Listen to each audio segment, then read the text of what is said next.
Elon Musk చెందిన టెస్లాకు red carpet స్వాగతం, చైనాకు చెందిన BYDకి రెడ్ సిగ్నల్. ఇది ప్రస్తుతానికి కేంద్ర ప్రభుత్వ విధానము. ప్రపంచంలోనే ఎలక్ట్రిక్ కార్ల తయారీలో దిగ్గజ సంస్థగా ఉన్న BYD తెలంగాణలో పెట్టుబడి పెట్టబోతుంది.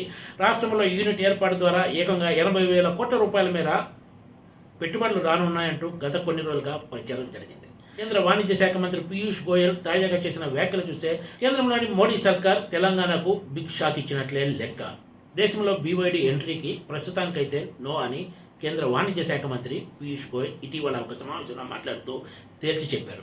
దీంతో గత కొన్ని రోజులుగా జరుగుతున్న ప్రచారానికి ఇక బ్రేక్ పడినట్లే అని చెప్పొచ్చు.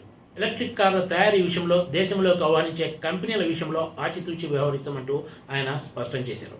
ఎంపిక చేసిన కంపెనీలను మాత్రమే అనుమతిస్తామని, ఎలన్ మస్క్ చెందిన టెస్లాకు ఓకే కానీ BYDకి మాత్రం నో అంటూ స్పష్టం చేశారు. దేశీయ మార్కెట్లోకి ఎవరిని అనుమతిస్తున్నామనే విషయంలో అన్ని అంశాలను పరిశీలించి తర్వాతే తుది నిర్ణయం తీసుకుంటామన్నారు. BYD తెలంగాణతో పాటు దేశంలో ఎక్కడ యూనిట్ ఏర్పాటు చేయాలన్నా కూడా కేంద్రం అనుమతి ఇవ్వాల్సి ఉంటుంది. ముందులో అత్యంత కీలకమైనది సెక్యూరిటీ క్లియరెన్స్. ఈ ఆటోమొబైల్ రంగంలోకి 100% FDAలోకి అనుమతిస్తున్నా కూడా భారత్తో సరిహద్దు పంచుకునే చైనా దేశానికి చెందిన కంపెనీ కావడంతో సెక్యూరిటీ క్లియరెన్స్ అనేది తప్పనిసరి.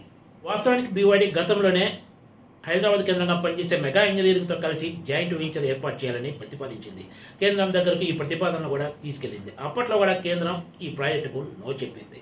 సడన్గా BYD తెలంగాణలో 80,000 కోట్ల రూపాయల పెట్టుబడితో యూనిట్ ఏర్పాటు చేయబోతుందంటూ పెద్ద ఎత్తున వార్తలు హల్చల్ చేశాయి.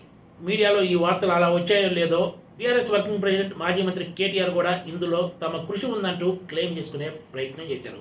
ఈ మేరకు ఆయన ఎక్స్ వేదికగా ట్వీట్ చేశారు. కానీ ఇప్పుడు కేంద్రం మాత్రం అసలు దేశంలోకి BYDని అనుమతించడం లేదని స్పష్టం చేసింది.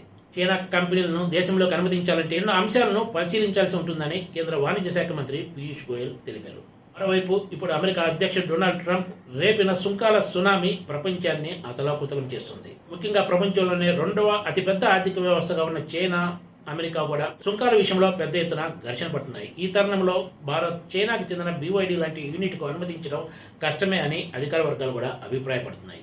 మరోవైపు 2వ అతిపెద్ద ఆర్థిక వ్యవస్థగా ఉన్న చైనా అంతర్జాతీయ వాణిజ్యం విషయంలో న్యాయబద్ధంగా వ్యవహరించడం లేదంటూ పీయూష్ గోయల్ ఆరోపించారు.